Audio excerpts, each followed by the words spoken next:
paano po nagkaroon ng imahen o rebulto na mukha ng Diyos? At meron po ba nakakita sa mukha ng Diyos? Paano nagkaroon ng imahen o rebulto na mukha raw ng Diyos? Tinan mo mga mukha ng kanilang Diyos. Iba-iba. Ibig sabihin, hindi nga totoo. Dahil kung totoo yan, bakit naman napakatindi naman ng pagkakaiba ng kanilang mukha ng Diyos nila? Yan mga imbento lang, kapatid. Hindi totoong ang Diyos ay nakita ng tao yung mukha. At noong panahong naririto si Kristo sa lupa, wala pang retrato noon. Wala pang photography noon para ma-record yung mukha niya. Kaya nga noon siyang panahon na yun nagkatawan tao Dahil kung ngayon siya magkakatawan tao, sasamba ka ng sasamba sa mga retrato. Hindi siya ngayon nagkatawan tao dahil ayaw ng Diyos na sasamba tayo sa larawan Alam mo bang bawal ng Diyos yun na yung larawan ay sasambahin? Basahin natin sa 5:7 ng Deuteronomio. Huwag kang magkakaroon ng ibang mga Diyos sa harap ko.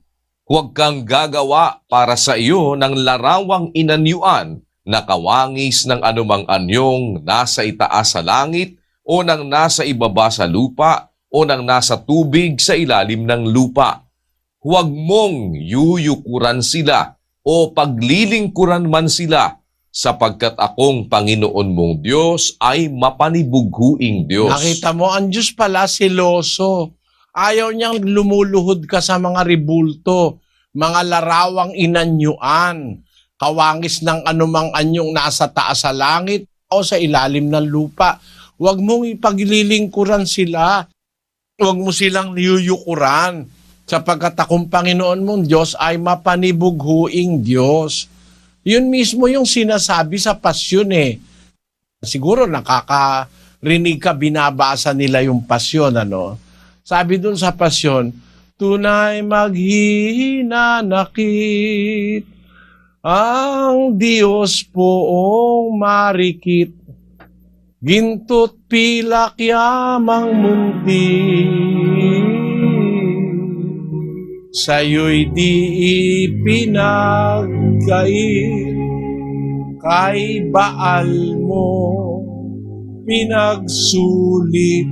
Ayon, naghihinanakit daw ang Diyos poong marikit, sabi nung pasyon. Bakit naghihinanakit ang Diyos na poong marikit? Ginto, pilak, yamang, muntik, hindi naman sa'yo pinagkait, kay Baal mo ipinagsusulit. Yung mga ibang mga tao, yung Baal, yung Diyos-Diyusan yun rebulto yun si Baal. Doon nila inilalagay at ginugugol yung kanilang ginto at pilak. Kaya yung mga Diyos-Diyusan, maraming mga ginto at pilak yan dapat sana sa Diyos mo iukol yan. Tinan mo yung mga dumalaw kay Kristo na mga mago, mga wise man. Meron silang regalo kay Kristo, ginto, tapos mira, at saka insenso. Kaya kasi yung ginto, dapat iukol mo yon sa pagsamba sa Diyos. Pero iuukol mo yung ginto sa pagsamba kay Baal na Diyos-Diyusan, maghihinanakit ang Diyos.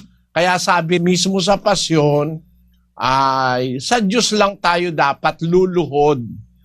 Sukat mong maalaman sa sulat na papalaman, ang poong Diyos nga lamang, siyang dapat naluhuran at sambahin gabit araw. Ayun, liwa-liwanag, Sukat mong maalaman sa sulat na papalaman. Ang poong Diyos lamang ang dapat na luhuran. Luhod ka ng luhod kay Tomas, luhod ka ng luhod kay Santiago. Pagka lumuhod ka kay Santiago, nakasakay sa kabayo, pati yung kabayo, naluluhuran mo tuloy. Yung lumuluhod naman sa La Purisima Concepcion, yung birhen doon may ahas sa ilalim ng paa. Pagluhod mo doon, pati yung ahas, naluluhuran mo. Ang sabi sa Biblia, kapatid, yung sabi sa pasyon, sabi rin sa Biblia na ang Diyos lamang ang dapat mong luhuran at sambahin gabit araw. Ang Diyos lang ang dapat luhuran. Pati nga anghel nung lumuhod si Juan Apokaliptiko, lumuhod siya sa anghel, pinagbawalan siya ng anghel Basahin natin ang 22:8 ng Apokalipsis.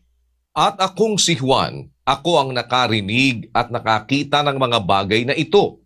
At ang aking marinig at makita ay nagpatira pa ako upang sumamba sa harapan ng anghel na nagpakita sa akin ng mga bagay na ito. At sinasabi niya sa akin, ingatan mong huwag gawin yan. Ako'y kapwa mo alipin at ng iyong mga kapatid na mga propeta at ng mga tumutupad ng mga salita ng aklat na ito. Sumamba ka sa Diyos. Sabi nung anghel kay Juan, huwag mong gagawin yan. Huwag mo akong sasambahin. Sumamba ka sa Diyos. Tama yung nasa pasyon. Sukat mong maalaman, sa sulat napapalaman, ang puong Diyos nga lamang siyang dapat naluhuran at sambahin gabit araw. Yon. Kaya kapatid, yung mga ribu-ribulto na yan, mali yan. Huwag kang magagalit kapatid, sumasagot lang ako sa tanong mo. Maraming salamat kapatid na Flor sa iyong pagdalo. Salamat. At least naliwanagan pa pag-iisip ko. Salamat po. Salamat sa Diyos. Salamat. Pagpalain ka ng Panginoon kapatid.